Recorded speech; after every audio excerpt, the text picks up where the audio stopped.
Alright, welcome back to my video series on finding the volume and surface area of different three-dimensional figures. In this video, we're going to focus on triangular pyramids here. Okay, so the previous videos in this playlist, we've dealt mostly with prisms and then with cylinders, and now we're going to move in to look at a couple different types of pyramids. Alright, so we're going to start with triangular pyramids. If you need a refresher on what makes this pyramid triangular, I recommend that you go back to my first video in this playlist where I talk about exactly what makes each shape what it is. Okay, so for the first example on the left side, we're going to look at finding the volume of it. In order to find the volume of a pyramid, the formula in general is going to be 1/3 times the area of the base of the pyramid times the height of the overall pyramid. Okay, and since we're dealing with a triangular pyramid, the area of the base, we're going to need the area formula for the triangle. So that one is written over here on the right side at the bottom. Area is equal to 1/2 times little b times little h.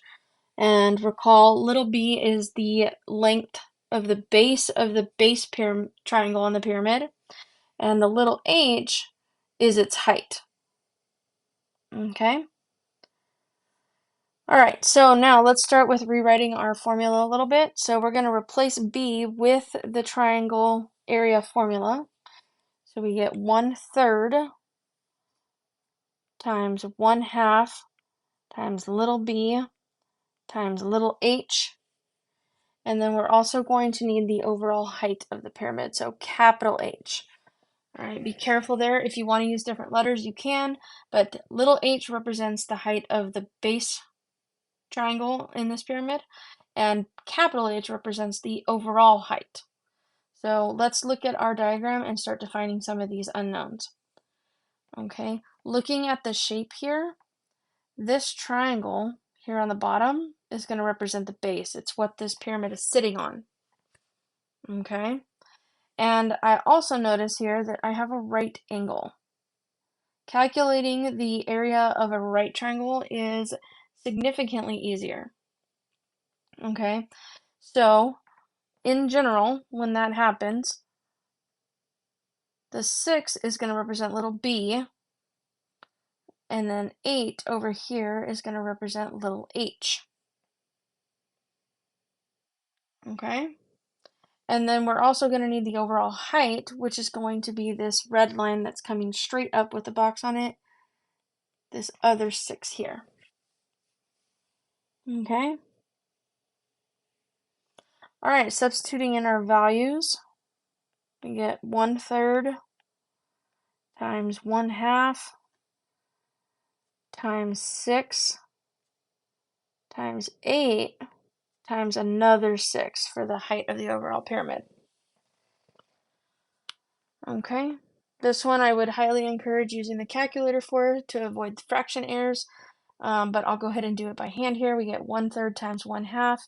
That's going to multiply and become 1/6 times 6 times 8 times 6. 1/6 times 6 is going to just cancel each other out. They're going to equal 1. So we're going to end up with just 8 times 6. All right, these two kind of cancel each other out and they go away. 6 times 8 is going to be 48. And then our unit is centimeters cubed. Okay. All right. In the second example, we're going to look at surface area. And the formula to find surface area of a triangular pyramid is going to be the area of the base triangle plus 1/2 times the perimeter of the base triangle times the L, which represents the slant height.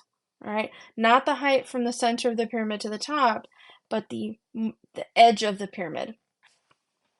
Okay, so let's rewrite our equation, replacing values with our other formulas. The area of the base formula to replace the capital B is going to be 1/2 times little b times little h. And we're going to add that to 1/2 times the perimeter, which I'm going to leave as P for now. and then times L, which represents the slant height. Okay, now dissecting our shape a little bit.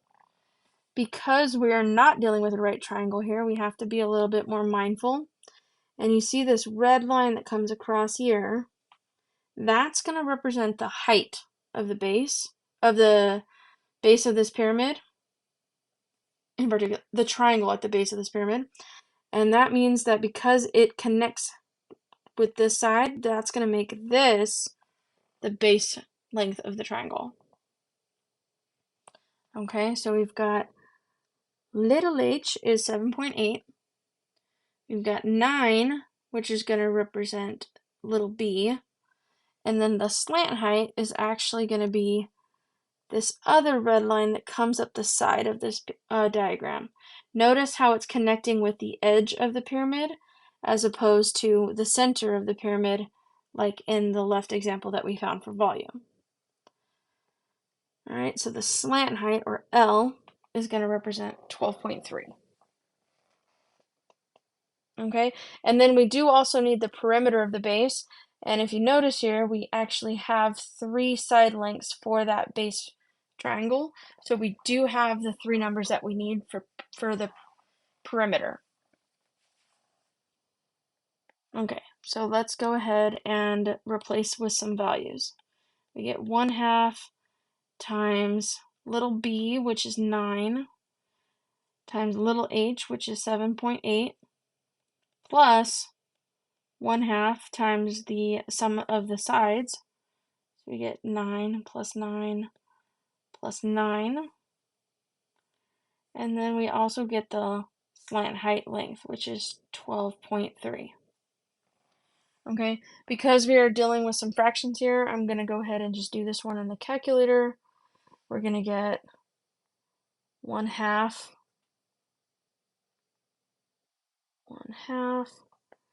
times 9 times 7.8. That's going to be 35.1